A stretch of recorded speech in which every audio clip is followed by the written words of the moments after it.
dialogaremos sobre la revisión no sistemática de la literatura titulada Ácido ascórbico en el paciente séptico, amigo o enemigo.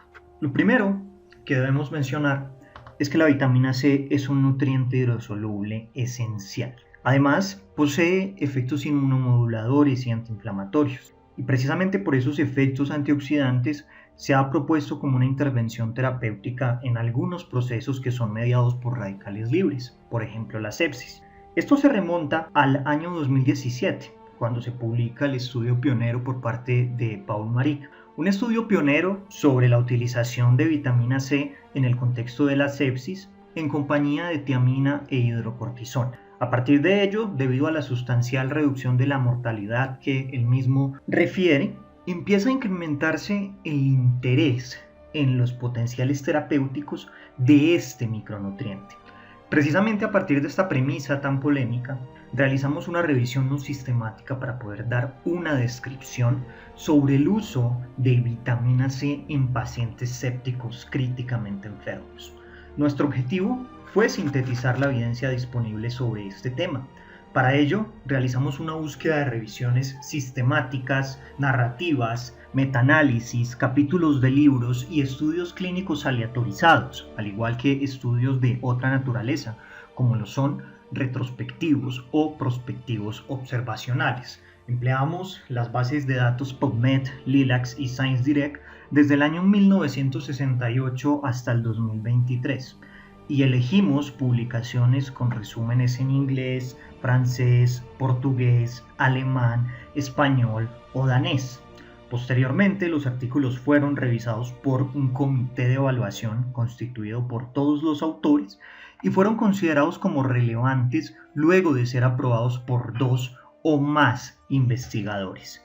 Empleamos los términos MESH, vitamin C and sepsis y encontramos 532 artículos. De ellos seleccionamos aquellos que evaluaron el rol de la vitamina C en el contexto de pacientes críticos diagnosticados con sepsis mayores de 18 años. Finalmente, elegimos 100 artículos para la redacción de este trabajo. La vitamina C, como mencionamos, es un nutriente esencial hidrosoluble. Se sintetiza en algunos animales a partir de la glucosa y tiene la capacidad de poder captar radicales libres a través de la formación de un ascorbilo, y precisamente esto explica su efecto antioxidante. Hay una enzima que es la L-gulono-G-lactona oxidasa que medía el último paso para la formación de la vitamina C. A diferencia de algunos animales domésticos, los peces, los reptiles primitivos y la mayor parte de las plantas, el humano carece de la capacidad de sintetizar ascorbato a partir de la glucosa. ¿Por qué? Básicamente porque el ser humano perdió la L-gulono-G-lactona oxidasa luego de la supresión del gen GUL-OX. Es por eso que el humano obtiene la vitamina C a partir de una dieta balanceada. Se sabe que el peso molecular del ácido ascórbico es de 173.13 daltons y la forma natural posee propiedades nutricionales como isómero. A su vez, la absorción de este micronutriente es factible gracias a transportadores SBCT1 y SBCT2 que se encuentran localizados a nivel del enterocito.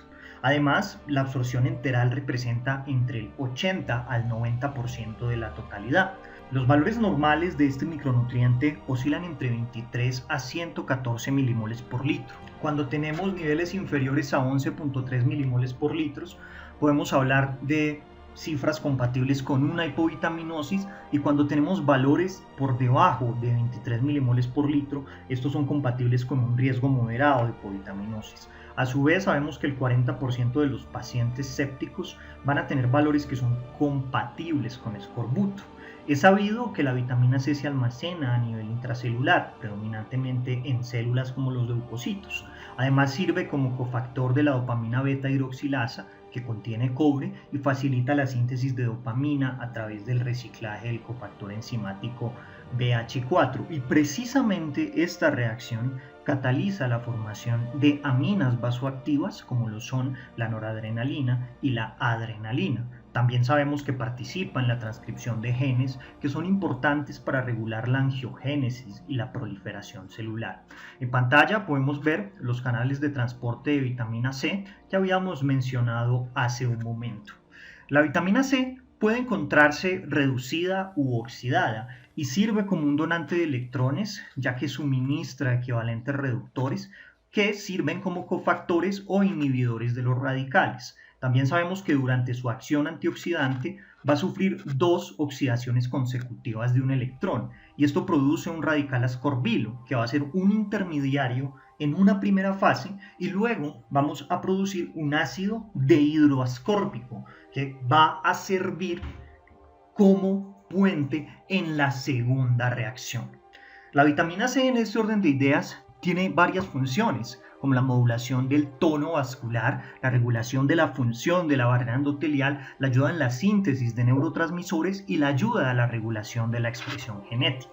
Precisamente por ello existe una plausibilidad biológica sobre su utilización en pacientes sépticos. Y el concepto de sepsis ha evolucionado a lo largo del tiempo. La comprensión ha aumentado desde las descripciones hipocráticas sobre el efecto que tiene la supuración en esta respuesta inflamatoria hasta el entendimiento de las interleuquinas y el rol de los radicales libres. En este orden de ideas, a lo largo de la historia han surgido múltiples definiciones. En 1992, Bonn planteaba la teoría del caos, proponiendo que existen diversas interacciones entre las respuestas proinflamatorias y antiinflamatorias que condicionan múltiples expresiones patológicas. Se publica en dicho año también el primer consenso internacional de sepsis, que define esta condición como un síndrome de respuesta inflamatoria sistémica en respuesta a una infección. También en este consenso se indica que cuando este proceso se acompaña de una disfunción aguda de un órgano, estamos hablando de una sepsis severa. Además, definen un choque séptico como una sepsis asociada a hipotensión refractaria a los líquidos e hiperlactatemia. En el 2001 no se relega esta definición, sino que se amplían los síntomas y los signos. Y para el año 2016, luego de que se publique el segundo consenso del año 2001, aparece la tercera definición de sepsis, que indica que se trata de una respuesta desregulada del huésped a la infección. En este orden de ideas hay una disfunción orgánica que se va a lograr objetivar a partir de un incremento en la puntuación de SOFA por encima de 2. Es imposible hablar de sepsis sin mencionar un trabajo publicado por Jean-Louis Vincent en el año 2009.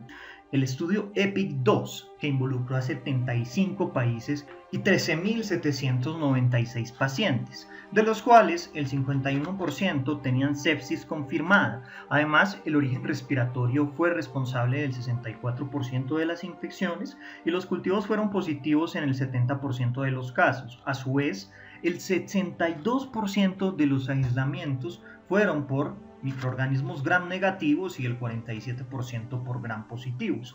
El 19% correspondió a hongos.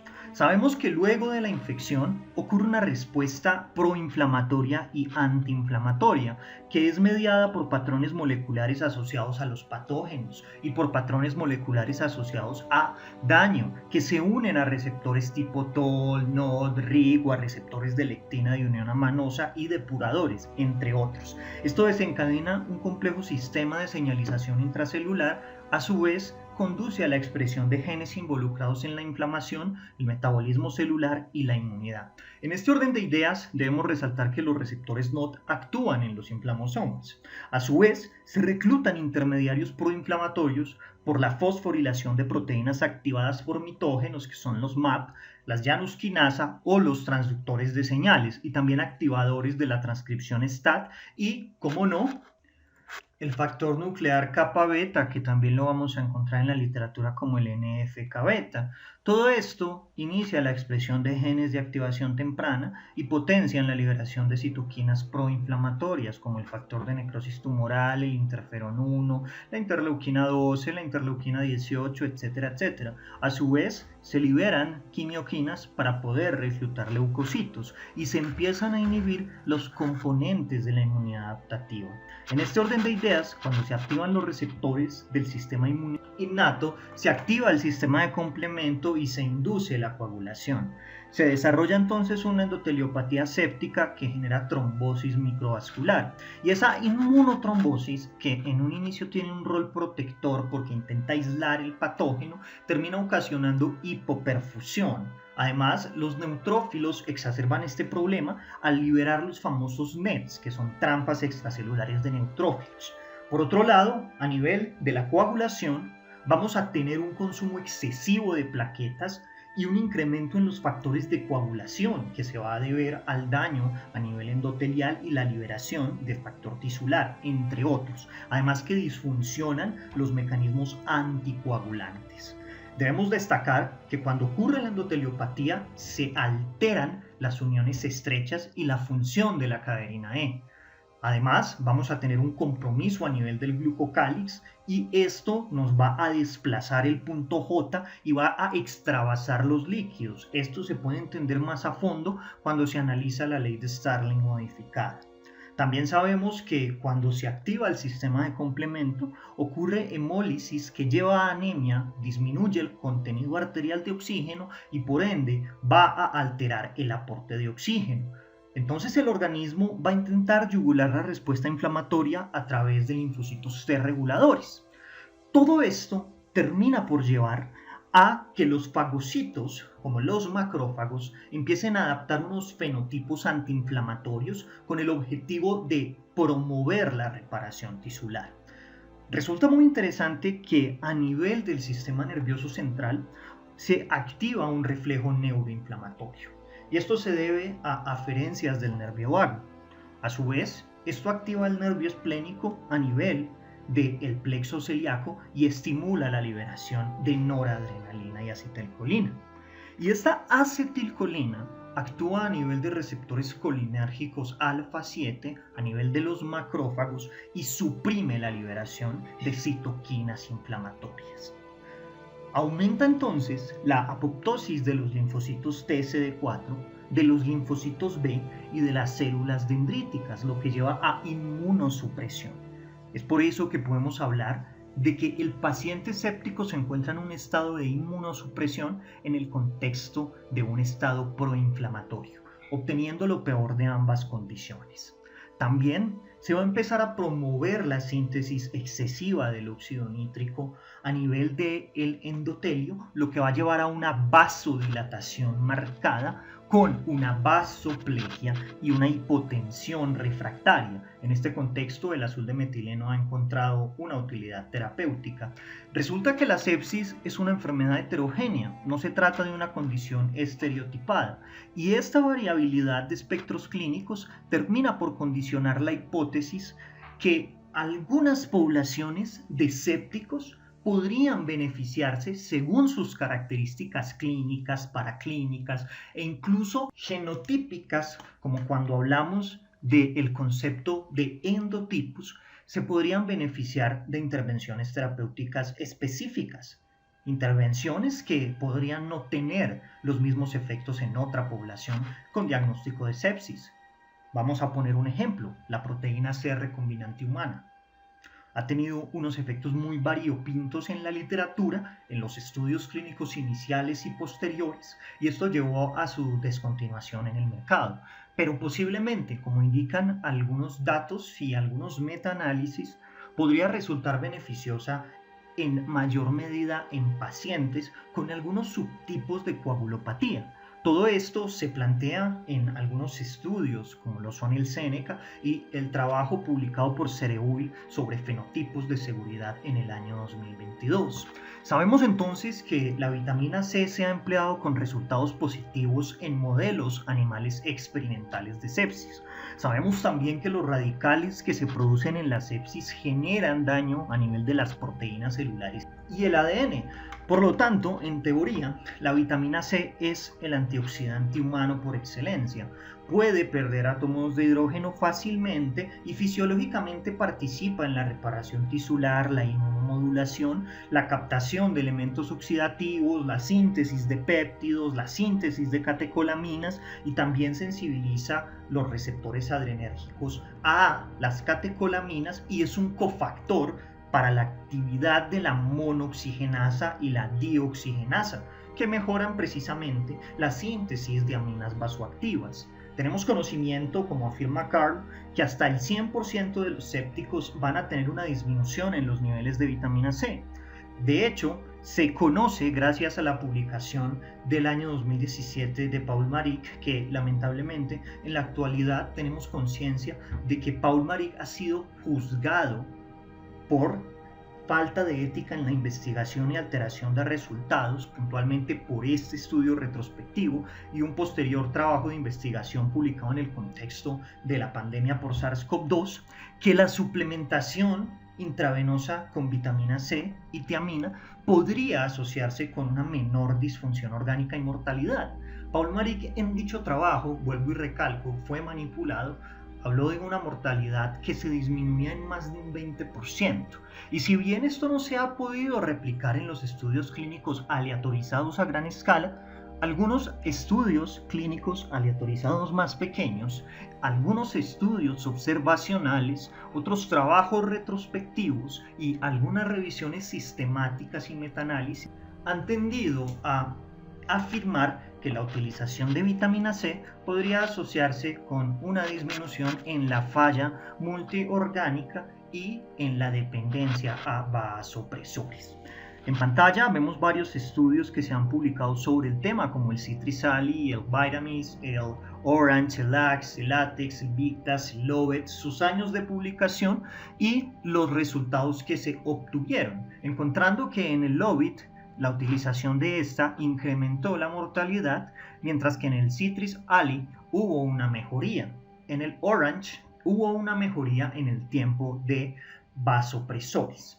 Por otro lado, podemos apreciar que en general los distintos trabajos publicados hasta el año 2022 no encontraron diferencias relevantes. Todo esto nos lleva a concluir que si bien la suplementación con vitamina C en la sepsis se fundamenta en una plausibilidad fisiopatológica, en algunas bases epistemológicas y en algunos aspectos metodológicos como metaanálisis y revisiones sistemáticas que en mayor o menor medida podrían respaldar su utilización.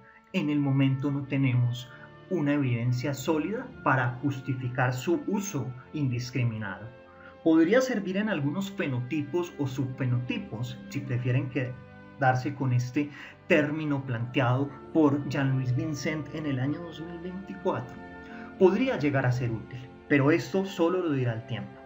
Persisten dudas sobre la eficacia de este tratamiento complementario, por lo tanto es necesario continuar explorando con ensayos clínicos aleatorizados la posibilidad de que genere un impacto real en algunos subgrupos de pacientes. Muchas gracias.